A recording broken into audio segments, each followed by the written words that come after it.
Selamat pagi semuanya. Perkenalkan nama saya Jan Marsha Victoria Sembiring dengan NIM 33225010. Dengan dosen pengajar Pak Vendra D. Ramadan STMT dan Pak Rizky Widi Pratama AMD Kom. Pada hari ini saya akan membawakan materi tentang bagaimana GNS dalam bidang pertanian.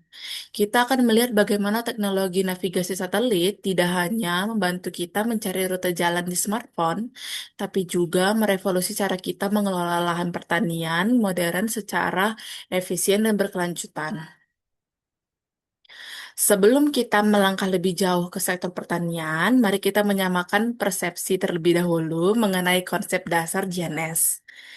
Sistem navigasi berbasis satelit ini merupakan fondasi utama dari seluruh teknologi penentuan posisi modern.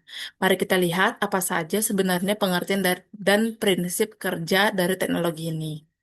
Seringkali masyarakat menyamakan istilah GPS dan GNS, padahal keduanya memiliki perbedaan tingkatan. GNS, singkatan dari Global Navigation Satellite System, ini adalah istilah payung untuk seluruh jaringan konstelasi satelit global yang secara terus-menerus memancarkan sinyal radio ke bumi. Sementara itu, GPS yang sering kita dengar sebenarnya salah satu konstelasi satelit milik Amerika Serikat yang berada di bawah naungan GNS. Fungsi utama GNS ada tiga: menentukan posisi 3D, lintang bujur dan ketinggian, kecepatan bergerak, serta penentuan waktu akurat, di mana saja di permukaan bumi secara real-time. Saat ini, navigasi bumi dilayani oleh 4 konstelasi raksasa bernavigasi global, yaitu pertama, GPS milik Amerika Serikat dengan 31 lebih satelit aktif. Kedua, GLONASS milik Rusia dengan 24 satelit. Ketiga, Galileo buatan Uni Eropa dengan 30 lebih satelit.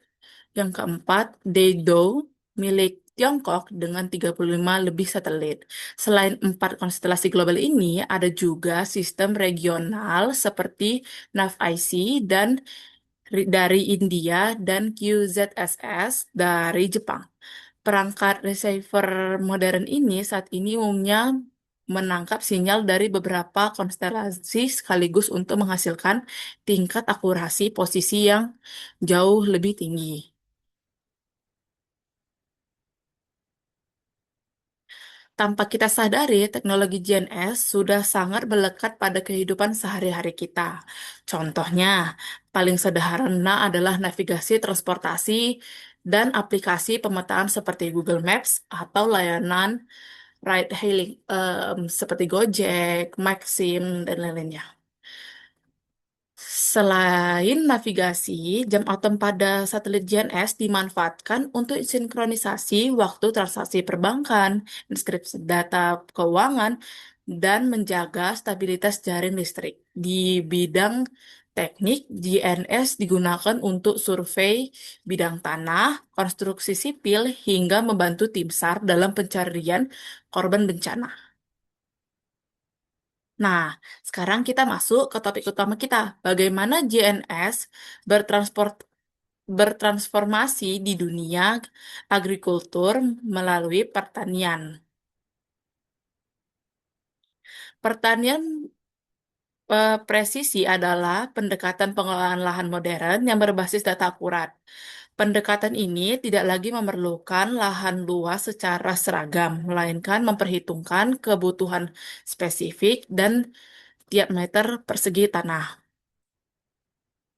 Ada dua peran vital GNS dalam pertanian presisi. Pertama, kemudi otomatis. Dengan bantuan sinyal koreksi GNS, presisi tinggi traktor dapat bergerak lurus secara otomatis dengan tingkat akurasi hingga sentimeter. Ini mencegah terjadinya celah kosong gaps atau tumpang tindih overlapping saat pengelolaan tanah. Kedua, variable rate application. Dipadukan dengan pemetaan hasil panen, petani bisa mengetahui kondisi hara di tiap titik lahan.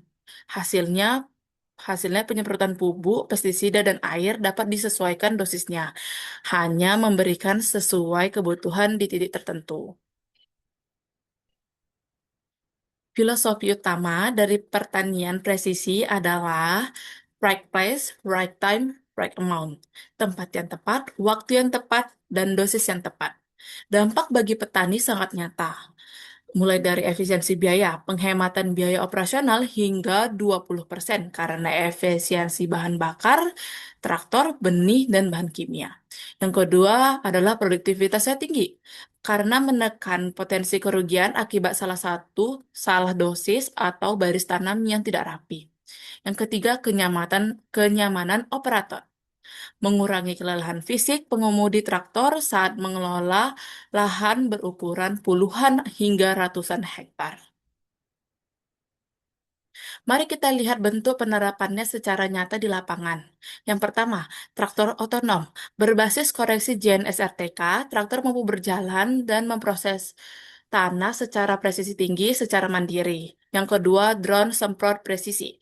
UAV yang terbang mengikuti koordinat waypoint GNS untuk menyemprot cairan nutrisi atau perlindungan tanaman secara efisien dari udara. Yang ketiga adalah land leveling, meratakan elevasi tanah sawah dengan bantuan sensor GNS agar distribusi air irigasi menjadi seimbang di seluruh area. Jadi tidak ada yang terlalu tinggi atau tidak ada yang terlalu rendah.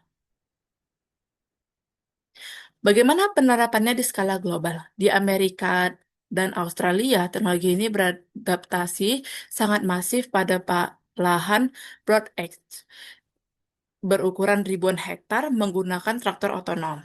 Di Uni Eropa, fokusnya lebih pada efisiensi lingkungan, menggunakan pemetaan presisi untuk menekan penggunaan pupuk kimia. Sementara di Tiongkok, pemanfaatan drone pertanian berbasis konstelasi satelit Weibo tumbuh sangat pesat hingga ke pelosok desa.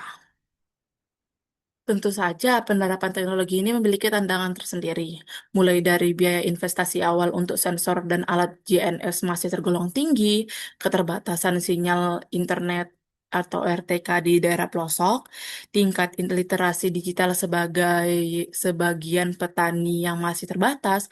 Namun, solusinya kini terus berkembang, mulai dari skema sewa alat pertanian, penggunaan koreksi sinyal berbasis satelit yang tidak membutuhkan sinyal seluler, hingga pendamping intensif dari para penyuluh pertanian. Dapat kita simpulkan bahwa GNS bukan lagi sekedar alat petunjuk arah di jalan raya, melainkan tulang punggung utama dalam mewujudkan pertahanan dan keberlanjutan pangan global di masa depan. Sekian presentasi dari saya. Terima kasih atas perhatiannya. Sampai jumpa lagi.